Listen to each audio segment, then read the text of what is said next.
নমস্কার বন্ধুরা, কুয়োর কিচেনে আবারও সবাইকে স্বাগত। আশা করি সবাই খুব ভালো আছেন, আমিও খুব ভালো আছি। আজকে বানাবো থোর চিংড়ি। ভিডিওটা স্কিপ না করে পুরোটা দেখার অনুরোধ রইল। তাহলে আমি শুরু করছি এবার রেসিপিটা। প্রথমেই আমি একটা থালার মধ্যে চিংড়ি মাছ নিয়েছি, আর চিংড়ি মাছের মধ্যে পরিমাণ মতো লবণ আর হলুদ গুঁড়ো খুব ভালো করে মেখে নিচ্ছি। আমার চ্যানেলের এই রান্নাগুলো যদি আপনাদের ভালো লেগে থাকে তাহলে লাইক, কমেন্ট আর শেয়ার করে দেবেন। এবার একটা কড়া বসিয়ে কড়ার মধ্যে দিয়ে দিলাম পরিমাণ মতো সাদা তেল। তেল গরম হয়ে এসেছে। এবার আমি নুন হলুদ দিয়ে মেখে রাখা মাছগুলোকে একটু ভেজে নেব। খুব বেশি কড়া করে ভাজবো না, 2-3 মিনিট নাড়াচাড়া করেই তুলে নেব। আমার চ্যানেল এখনও না সাবস্ক্রাইব করা থাকলে চ্যানেলটিকে সাবস্ক্রাইব করে বেল বাটনটি প্রেস করে পাশে থাকবেন, আর নোটিফিকেশান অল করে রাখবেন যাতে এই রকম নিত্য নতুন রেসিপি সবার আগে আপনারা দেখতে পারেন। মাছগুলো খুব বেশি ভাজিনি। এবার আমি মাছগুলোকে তুলে নিলাম একটা থালার মধ্যে। চিংড়ি মাছ খুব বেশি ভাজার দরকার নেই, বেশি ভাজলে শক্ত হয়ে যায়। এবার আমি এখানে কুমড়ো, আলু আর থোর কেটে নিয়েছি।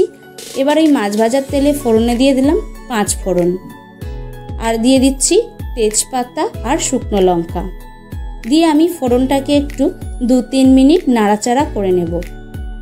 ফোড়ন থেকে যখন খুব সুন্দর একটা গন্ধ বেরিয়ে আসবে তখনই আপনাদেরকে দিয়ে দিতে হবে কেটে রাখা আলু। আমি এখানে ডুমো ডুমো করে আলুগুলো কেটে নিয়েছি।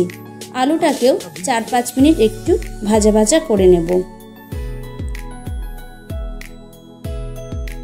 এইভাবে বাড়িতেও আপনারা থোরটা রান্না করবেন। যারা থোর খেতে চান না তারাও কিন্তু চেটে পুটে খেয়ে নেবে। আলু 2-3 মিনিট ধরে আমি ভাজা ভাজা করে নিয়েছি। এবার দিয়ে দিলাম ডুমো করে কেটে রাখা কুমড়ো। কুমড়োটাকেও 3-4 মিনিট আলুর সাথে একটু ভাজা ভাজা করে নেব।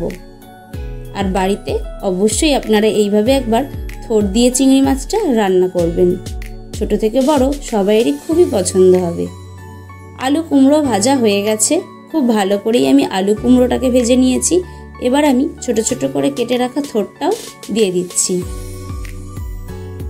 আলু কুমড়োর সাথে থোরটাকেও খুব ভালো করে 3-4 মিনিট একটু নাড়াচাড়া করে রান্না করে নেব।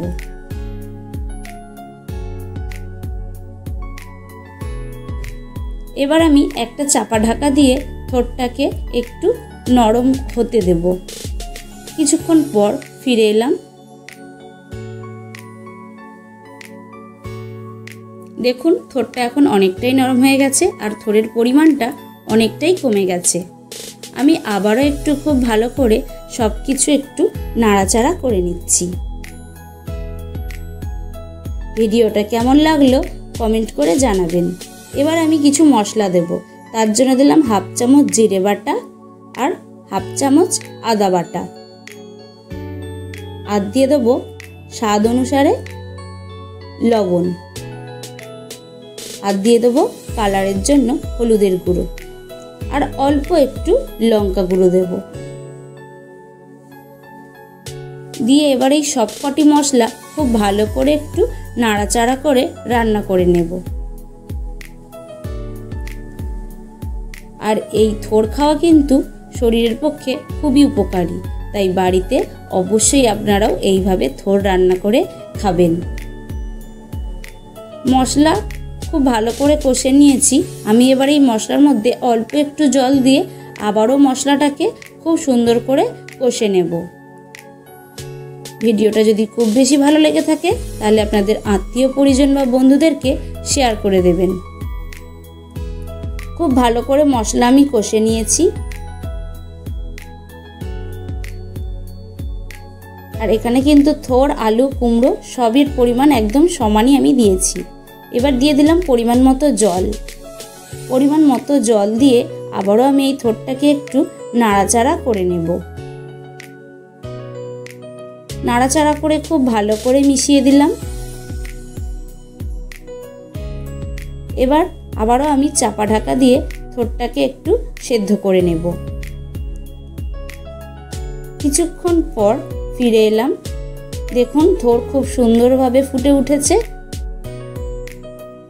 ঠিক এই পর্যায়ে আমি ভেজে রাখা চিংড়ি মাছটাও দিয়ে দিলাম। আর দেব সামান্য একটু চিনি দিয়ে খুব ভালো করে আবারও আমি নাড়াচাড়া করে রান্না করে নেব।